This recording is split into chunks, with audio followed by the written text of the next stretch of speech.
maju kiri sedikit.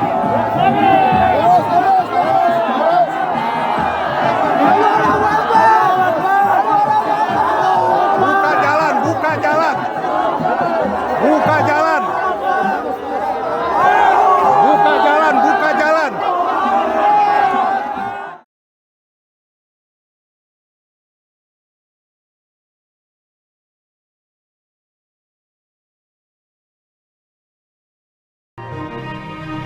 Di Semarang, salah seorang warga yang aktif menjadi pegiat media baru atau YouTuber adalah Bambang Sadono, mantan anggota DPR RI periode 2004-2009 dan anggota MPR periode 2014-2019. Sosok yang pernah malang melintang di dunia pers ini aktif membuat konten edukasi politik dan promosi kebudayaan yang disiarkan lewat kanal YouTube-nya Inspirasi Jateng dan Inspirasi Bangsa. Konten yang ia unggah pun mendapat respon positif dan animo yang cukup besar dari masyarakat Jawa Tengah.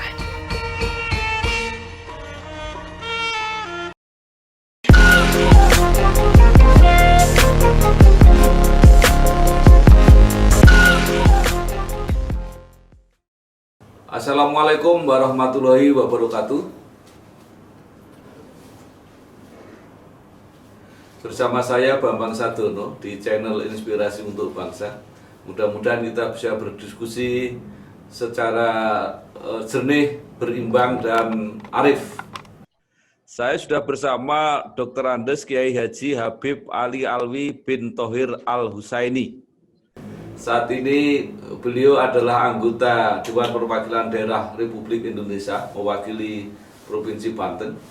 Beliau sudah malang melintang mulai dari anggota DPRD, baik di Kabupaten Kabupaten Tangerang, kemudian Provinsi Banten, dan terakhir di DPD RI. Habib Ali adalah lulusan IAIN Syarif Hidayatullah. Kali ini saya akan mengajak beliau untuk berdiskusi mengenai tokoh yang sedang jadi bintang berita, yaitu Habib Rizik Syihab, Imam Besar Front Pembela Islam atau FPI. Karena kebetulan Habib Ali ini adalah teman masa kecil. Tapi pertanyaan saya, Habib kan lahir di Maluku, padahal Habib Rizik lahir di Jakarta. Bagaimana bisa berteman? Karena umur 3 tahun saya udah tinggal di Jakarta, Pak. Oh gitu ya, iya. Dan ketika usia SD SMP saya itu ditinggal di Petamburan. Iya, iya. Nah, jadi Satu komplek ya? Tidak ya. Satu komplek, tidak terlalu jauh lah. Ya. Artinya ketika kita dari kecil atau dari muda itu sudah aktif dalam dunia dakwah. Itu di usia-usia SMA sampai dengan lulus SMA, itu kita sudah mulai aktif dalam kegiatan-kegiatan remaja masjid dan lain sebagainya. Dan Habib Rizik itu termasuk salah satu narasumber, karena saya pembina Irmas, jadi Habib Rizik selalu saya jadikan narasumber ketika beliau baru kembali dari Timur Tengah menyelesaikan studinya. Jadi usianya perbedaannya agak jauh dengan Habib Ali? Antara saya dengan Habib Rizik itu beda antara 2 tahun lah. Oh, masih tua Habib Rizik dikit. Ya, tetapi waktu muda sudah sering jadi narasumber ya, Habib? Ya, itu ketika beliau sudah ngajar jadi kepala sekolah di Jamiat Khair di Tanah Abang. Nah, sedangkan saya aktivis di remaja masjid. Jadi beliau termasuk awal-awal itu kita kenal sebagai tokoh-tokoh pemuda dalam dunia dakwah yang cukup mumpuni lah. Iya. Habib Ali, sekarang kita meloncat dulu aja dengan keadaan yang sekarang. Menurut Habib Ali, mengapa bukan tiba-tiba ya, karisma Habib Rizik Syihab ini bisa begitu besar? Kemarin ada yang melukiskan ya, Pak Denny JA itu melukiskan ketika disambut di bandara itu belum pernah ada apakah itu kepala negara, apakah itu bintang musik, apakah itu juga ulama yang lain yang diperlakukan seperti itu. Menurut Habib Ali, kenapa ini? Saya melihat beliau ini dari sejak mulai kami terjun dalam dunia dakwah, itu beliau itu sangat istiqomah. Gitu. Beliau sangat istiqomah di dalam dunia dakwanya, dan ketegasan beliau dalam dakwah, dalam masalah amar ma'ruf nahi mungkar, itu sudah menjadi menjadi wajah beliau gitu. Jadi tidak pernah berubah dari mulai beliau sampai membentuk FPI juga tidak berubah. Ya, bahkan sampai hari ini kita melihat keistiqomahannya itu yang begitu luar biasa. Dan orang kalau istiqomah ya tetap on the track, itu saya rasa dengan sendirinya itu bisa cepat besar lah. Yeah. Orang udah tahu ikonnya. Kalau udah bicara tentang amar ma'ruf nahi mungkar, pasti ikonnya adalah Habib Rizik. Ya. Nah, sekarang persoalannya kan kenapa beliau ini selalu menjadi kontroversi. Jadi pendukungnya luar biasa, tetapi yang mohon maaf ya, yang nggak setuju atau bahkan memusuhi juga banyak sekali. Saya melihat biasa kalau orang tetap istiqomah di dalam kebenaran, itu pasti musuhnya banyak juga gitu. Karena orang yang tidak suka kepada orang-orang yang tegas, ya, apalagi bagi kalangan-kalangan yang memang mereka terbiasa di dalam dunia ketidakbenaran gitu. Wah, itu paling memusuhi beliau lah. Sama aja ketika kita melihat baginda Nabi, walaupun kita anggap Nabi itu sudah manusia terbaik, Al-Amin julukannya, orang yang dapat dipercaya menurut orang-orang Mekah, tapi ketika beliau mulai terjun dalam dunia dakwah, beliau mulai memperkenalkan tentang dirinya sebagai seorang Nabi, maka kita lihat orang-orang yang tadinya mencintai beliau, ya, karena berbeda pandangan dari sikap beliau, akhirnya ya banyak yang memusuhi. Padahal itu bukan orang lain, masih saudara-saudara beliau, keluarga beliau, hanya karena terganggu saja, ya, terganggu saja posisi mereka dan keadaan mereka. Saya rasa begitu. Ya, itu lebih karena substansi yang diperjuangkan atau cara memperjuangkan, Bu? Saya melihat dua-duanya itu menjadi satu gitu. Substansi yang dibawa oleh beliau itu adalah sebuah kebenaran, kejujuran, ya, keadilan, itu substansi yang beliau selalu perjuangkan. Nah, beliau akan berhadapan nanti dengan orang-orang yang merasa terganggu ketika hal ini harus disampaikan. Dan cara yang beliau, yang namanya cara itu kan di dalam perjuangan dakwah itu ya, yang benar itu kan harus kita katakan benar, tidak bisa kita sembunyikan. Jadi saya rasa cara beliau buat orang-orang benar itu dianggap biasa-biasa saja. Tapi bagi orang yang tidak suka kepada kejujuran kebenaran itu ya dianggap ini sebagai sebuah perlawanan kepada mereka. Ya kan ada yang mengkritik begini, Beb. Jadi Habib Rizik itu berjuang terlalu keras sehingga tidak sesuai dengan kultur masyarakat Indonesia gitu. Gimana kalau gitu? Loh, kulturnya masyarakat Indonesia ini kan masyarakat pejuang, Pak. Bagaimana kita mengusir namanya Portugis, mengusir Spanyol, mengusir Belanda, mengusir Jepang, itulah kultur kita. Kultur kita itu kalau diinjak, kita itu akan melawan. Gitu loh. Apalagi kita melihat terjadi proses penjajahan-penjajahan dalam berbagai aspek ya. Penjajah yang aslinya udah nggak ada, kita tolak, apalagi ini penjajah pribumi, penjajah dalam negeri sendiri, yang menjajah kita dari berbagai aspek itu, ya jelas lah, harus ada, kita butuh orang-orang yang bisa melawan itulah, bisa bersuara. Habib Ali, ini kan Habib Rizik sekarang datang dengan sebuah tema perjuangan yang besar, yaitu revolusi akhlak. tetapi kan masih banyak yang belum belum mengerti secara penuh ini apa, atau supaya lebih sederhana saya tanya, apa bedanya dengan revolusi mental? Ya kalau revolusi akhlak dengan revolusi mental itu kan ada agak sedikit perbedaan, Pak. Ya. Kalau revolusi akhlak itu kan sifatnya menyeluruh, ya, menyeluruh dari seluruh aspek kehidupan umat manusia itu harus diwarnai gitu dengan warna akhlak yang dalam hal ini yang dimaksud oleh Habib Rizik itu adalah akhlak yang universal ya.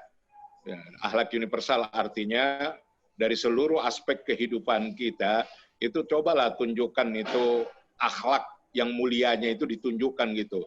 Dalam persoalan hukum, hukum itu tolonglah ya, hukum yang dilandasi dengan kejujuran, dengan kebenaran. Nah, ini kan revolusi akhlaknya itu di situ. Begitu juga dalam masalah politik. Dalam masalah politik tampilkanlah politik yang betul-betul bisa membawa kebaikan, kesejahteraan buat orang banyak. Dan dalam bentuk sosial, dalam berbagai aspek. Dalam berbagai aspek itu revolusi akhlak ini lebih menyeluruh. Nah, sedangkan yang namanya revolusi mental ini kan hanya ditujukan kepada pribadi.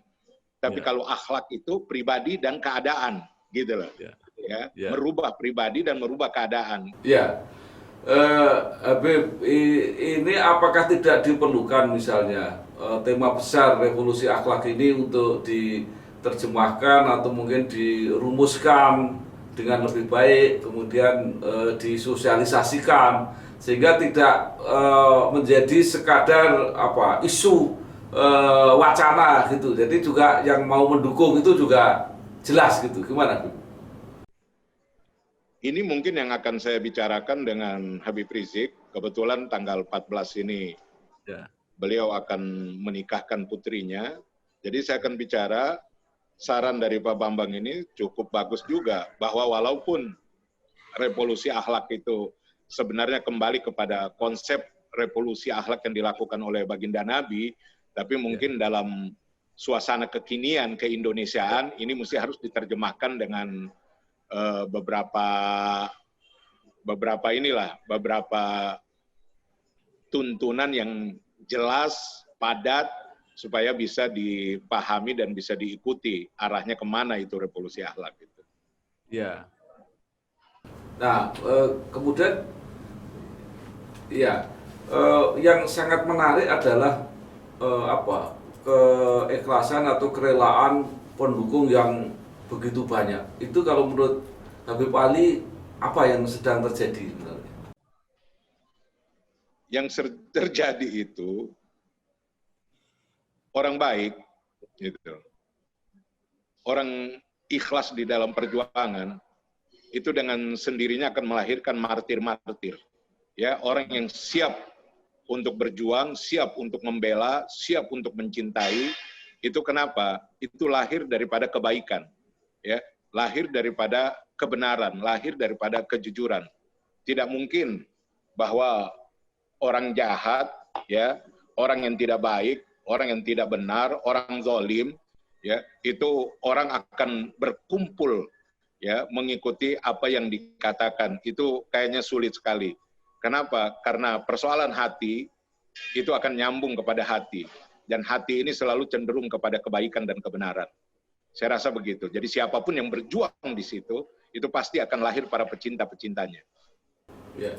Ini kan Habib Ali bukan saja dekat secara fisik ya, tetapi mungkin secara gagasan dan sebagainya gitu kan mengamati cukup dekat. Kalau dilihat dari tren gitu, apakah ini meningkat terus ini ya, itu pendukung, pengagum atau orang-orang yang mengikuti Habib Rizik ini? Ya, semakin yang namanya ketidakadilan itu semakin vulgar, ya, kedzaliman semakin vulgar, itu nanti akan membuat para pecinta-pecinta Habib Rizik ini akan semakin banyak gitu loh.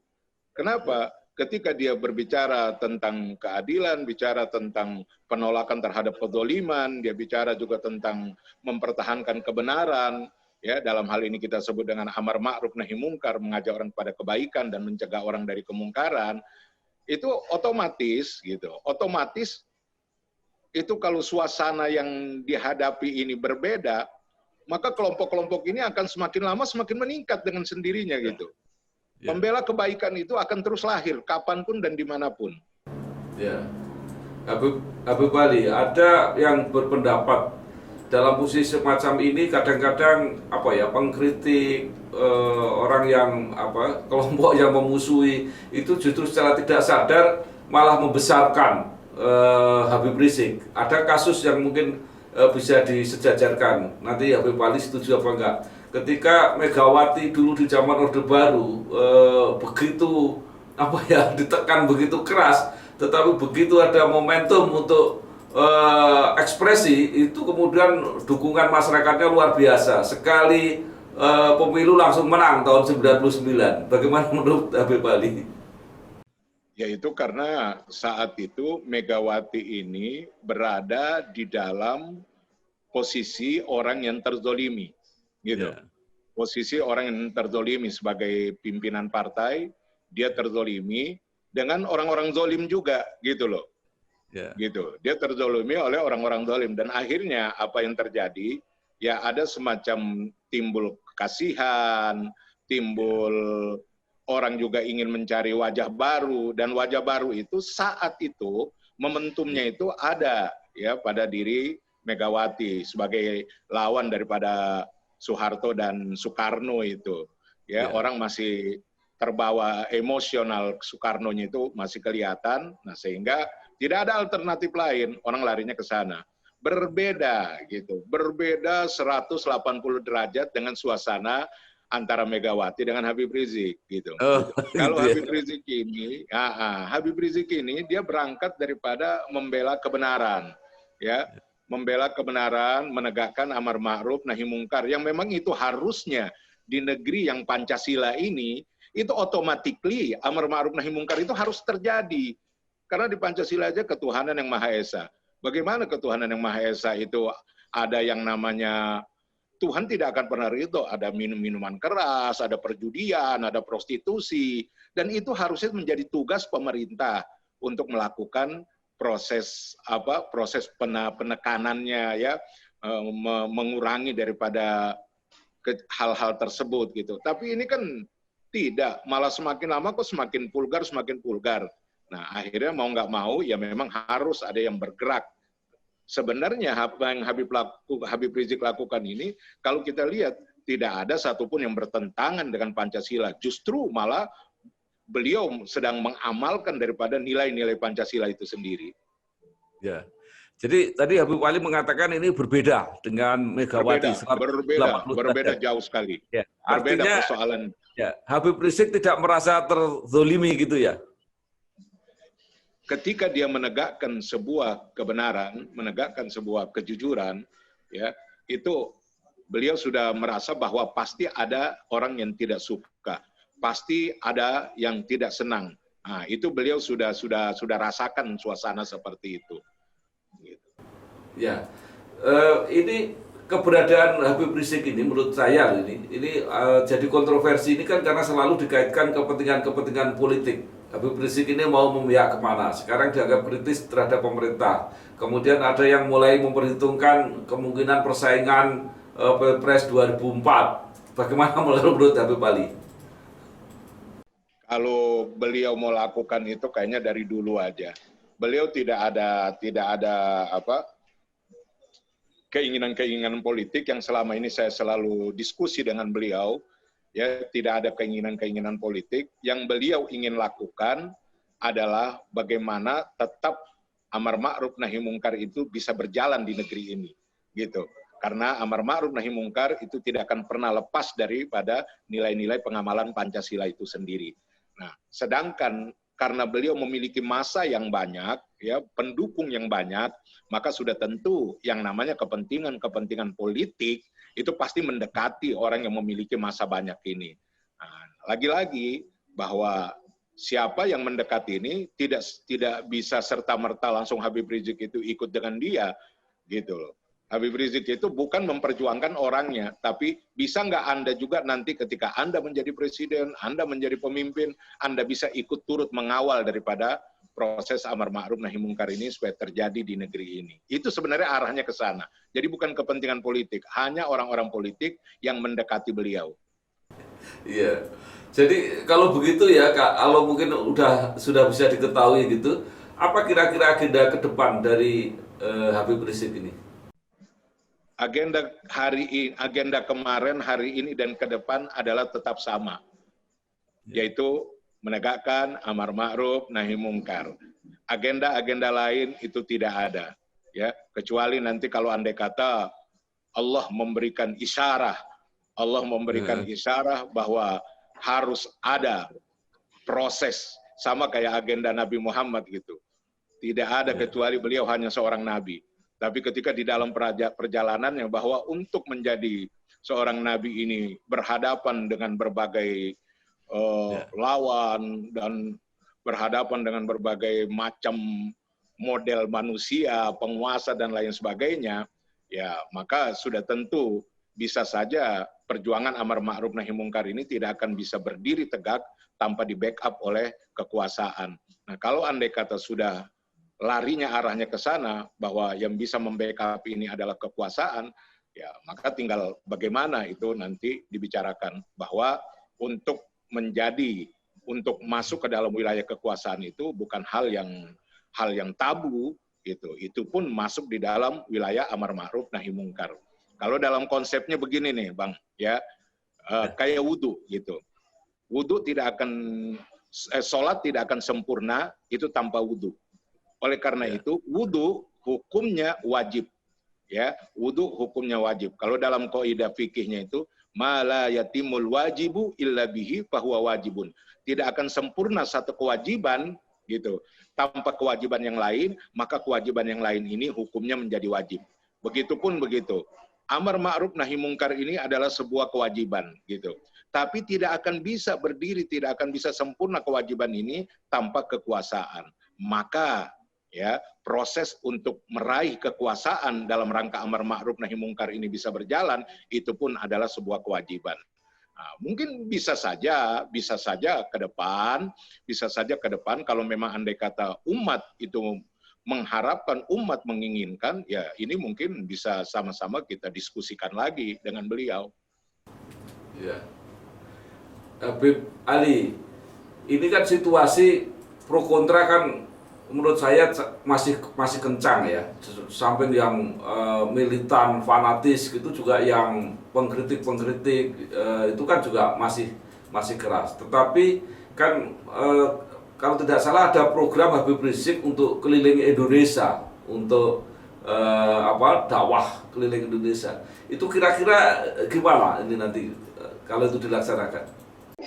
Ya, dakwah itu kan artinya, dakwah ini kan sudah menjadi satu hal yang kewajiban bagi setiap orang Islam itu adalah berdakwah. Ya, tinggal dia punya kemampuan dakwah lewat apa? Ada yang dakwah lewat tenaganya, ada yang dakwah lewat hartanya, ada yang dakwah lewat lisannya, lewat ilmunya. Nah, jadi silahkan, aspek dakwah itu terbuka lebar bagi siapapun. Nah, Habib Rizik ini dia memiliki kemampuan dia berdakwah yang sangat luar biasa, yang mampu menarik begitu banyak orang dengan gaya agitasinya, ya, agitator yang luar biasa, itu membuat orang itu gampang sekali untuk mengikuti apa yang beliau sampaikan. Dan selama ini yang saya lihat, itu dakwah beliau tidak pernah lari kemana-mana dan tidak pernah keluar kemana-mana. Tetap aja satu, mengajak orang kepada kebaikan, ya, amar ma'ruf, dan mengajak orang, mencegah orang daripada kemungkaran. Jadi ketika udah bicara mencegah kepada kemungkaran, siapapun yang dia hadapi gitu, dia tidak akan pernah mundur gitu. Dia tidak akan pernah mundur. Nah, inilah saya melihat ada sikap istiqomah beliau itu di situ yang tidak pernah berubah. Ya, banyak sebenarnya yang sudah datang kepada beliau ya dengan berbagai macam rayuan-rayuan gombal. Jadi kalau kayak Nabi dulu begitu kan banyak yang datang, Nabi kalau mau punya istana kita bikinkan istana, kalau mau punya harta banyak kita kumpulin harta, kalau mau punya istri cantik kita siapin istri. Tawarannya itu dari dulu tetap seperti itu bagi para pejuang-pejuang dakwah gitu. Termasuk pada Habib Rizik pun tawaran 3 itu pun sudah masuk pada beliau, tapi lagi-lagi itu tidak mempengaruhi daripada perjuangan beliau. Iya. Itu kan sampai ada muncul isu bahwa Habib Rizik mengumpulkan dana itu gimana, Habib? Sampai sekarang saya juga nggak tahu mengumpulkan dana itu yang modelnya bagaimana gitu loh. Ya kan? Mengumpulkan dana itu apakah seperti yang dilakukan oleh Bajis, ya, apakah yang dilakukan oleh lembaga-lembaga pengumpul dana, tapi Habib Rizik tidak pernah melakukan itu. Dan saya nggak pernah dengar gitu mengumpulkan dana itu, saya nggak pernah dengar dalam bentuk bagaimana. Kalau andai kata ada orang ceramah, ada orang dakwah, ya, terus seumpama demi kepentingan pesantren yang saya lagi bangun, mungkin saudara ingin infak, ingin sedekah, silakan. Nah, mungkin kalau begitu ya saya pun melakukan hal tersebut, gitu loh. Ya, saya mengumpulkan dana dari umat untuk kepentingan pembangunan pesantren saya, gitu. Tapi itu secara keikhlasan, ada yang ngasih, ada yang enggak ya. Jadi nggak jadi masalah. Tapi untuk mengumpulkan dana untuk perjuangan politik dan lain sebagainya, saya tidak melihat. Ya, dalam figur seorang Habib Rizik itu tidak ada seperti itu. Ya, baik Habib Ali, saya mau bertanya begini, ini kan banyak kontroversi di media sosial ya, yang sebenarnya nggak terlalu penting, tetapi kan pendukung Habib Rizik juga terpancing untuk melayani itu, sehingga gegap gempitanya itu justru ke masalah remeh-temeh, misalnya soal sebutan tukang obat dan sebagainya itu. Apakah itu tidak justru mengganggu? Kalau buat Habib Rizik sih, dari mulai yang jelek sampai yang paling jelek gitu, ya, disampaikan kepada beliau, itu beliau udah nggak ada pengaruh lagi gitu. Udah nggak ada berpengaruh lagi buat beliau, dan beliau tetap dakwah. Dan dakwah ini kan dilindungi di negeri ini. Ya, itu sebagai pengamalan daripada sila pertama ketuhanan yang Maha Esa. Itu aja kok. Ya, nah, maksud saya apakah para pendukungnya ini tidak diarahkan nggak usah nanggapi yang hal-hal seperti itu malah membuat gaduh gitu misalnya. Ya udah biarin aja, namanya medsos, siapa yang bisa hadang itu. Medsos kan bukan keluar dari kantor aja, dari kamar mandi pun dia bisa keluar. Gitu loh. Jadi nggak usah ditanggapi lah hal-hal yang seperti itu. Ya, baik Habib Ali, mungkin terakhir ada hal-hal yang ingin disampaikan untuk meluruskan berbagai kontroversi ini supaya situasi lebih kondusif dan Habib Rizik benar-benar bisa mensosialisasikan gerakan revolusi akhlaknya ini. Saya hanya ingin mengatakan kepada saudara-saudara sebangsa dan setanah air, keluarga besar, khususnya juga kaum muslimin, muslimat, ya. Saya yakin bahwa apa yang diperjuangkan oleh Habib Rizik ini adalah perjuangan yang sangat-sangat tulus, ya, karena saya sudah sekian lama lah, ya, dari muda sampai saya tua seperti ini, saya tidak melihat beliau agak sedikit berbelok gitu, ya, dengan tekanan apapun, dengan rayuan bagaimanapun itu tidak terpengaruh sekali sama beliau. Beliau hanya ingin melihat bahwa Indonesia ini lebih baik ke depan, ya, dan tidak ada bangsa yang besar, ya, dengan akhlak yang hancur-hancuran gitu. Tapi bangsa itu akan menjadi besar apabila masyarakatnya itu diwarnai dengan akhlak-akhlak yang mulia. Nah, akhlak-akhlak yang mulia ini adalah sikap sebenarnya hidup dari bangsa Indonesia itu sendiri, ya, silaturahmi, toleransi, dan lain sebagainya. Oleh karena itu, jangan sampailah ya jangan sampai ciri khas daripada bangsa kita ini ya dikotori karena serangan-serangan dari luar ini begitu banyak sekali untuk menghancurkan akhlak daripada bangsa kita ini. Nah, jadi harapan kita ya tolong apa yang disampaikan oleh Habib Rizik itu bukan semata-mata karena kepentingan siapapun atau keinginan siapapun, tapi itu semua adalah semata-mata karena ketulusan beliau dalam berdakwah yang tidak akan pernah berubah, ya bagaimana Indonesia ini ke depan sesuai keinginan daripada the founding father ingin menjadikan Indonesia ini baldatun thayyibatun wa rabbun ghafur, yaitu negara yang baik, toto tentrem, aman sejahtera, tapi diridhoi oleh Allah Subhanahu wa taala. Jadi itu saya harapkan supaya semuanya bisa melihat ini dengan jernih. Ya, tidak ada sedikit pun keinginan-keinginan tersembunyi yang ada di dalam diri seorang Habib Rizik. Ya, terima kasih Dr. Andes Kiai Haji Habib Ali Alwi bin Thohir Al-Husaini, anggota Dewan Perwakilan Daerah Republik Indonesia. Mudah-mudahan penjelasannya ini membantu memahami siapa sebenarnya Habib Rizik Syihab dengan segala perjuangannya selama ini. Sekali lagi terima kasih Habib Ali, sukses, sehat. Wassalamualaikum warahmatullahi wabarakatuh.